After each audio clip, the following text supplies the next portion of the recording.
How to deal with imposter syndrome, outsmart self-doubt, and build unshakable confidence. Let's be honest. If you've ever felt like you don't belong, like you've somehow tricked the world into thinking you're more competent than you are, congratulations. You're part of a club no one wants to join, but nearly everyone is already in. It's called imposter syndrome. And yes, it has excellent branding for something that feels so emotionally chaotic.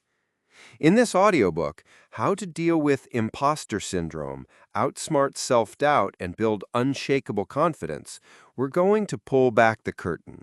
No fluff, no toxic positivity, just real talk about what imposter syndrome is, why it shows up, and, most importantly, how to shut it down before it sabotages your potential.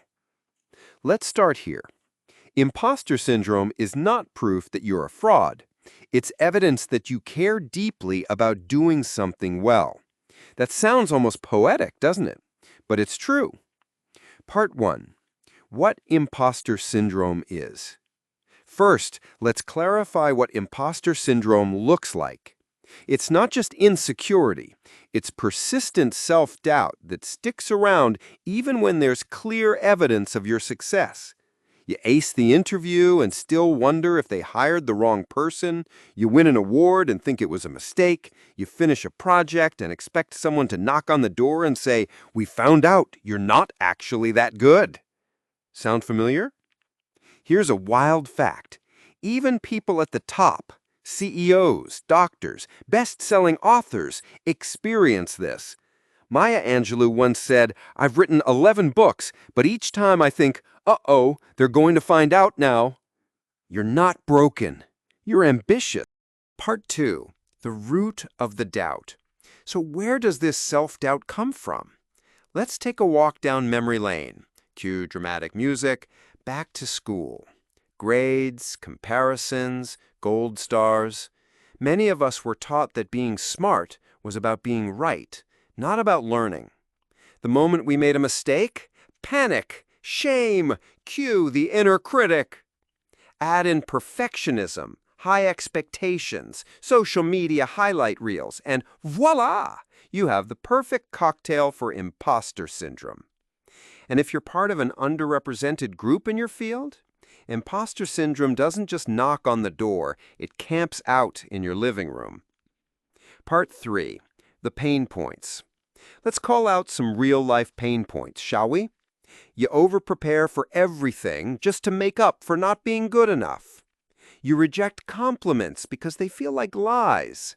You can't celebrate your wins because your brain says, "Yeah, but that was luck."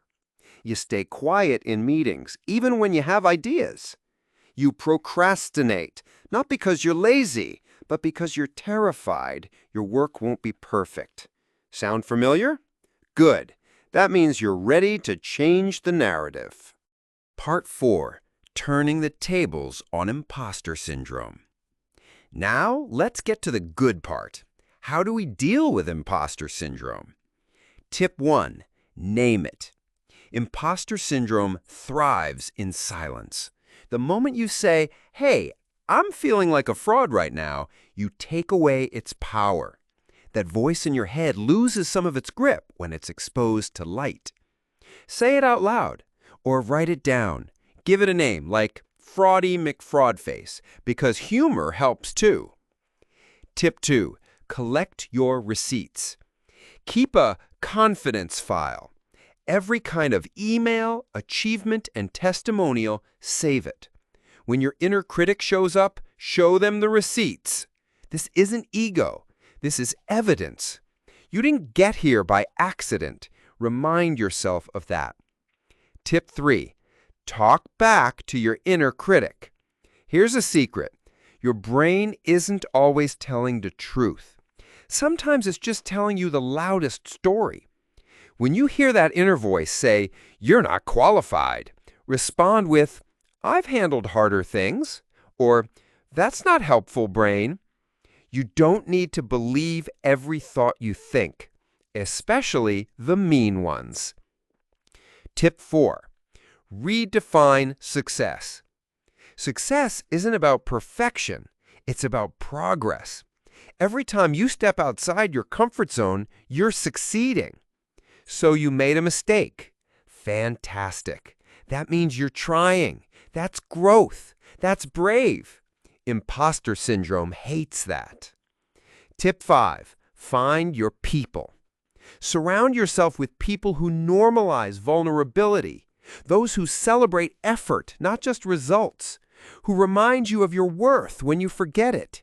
We all need reminders sometimes.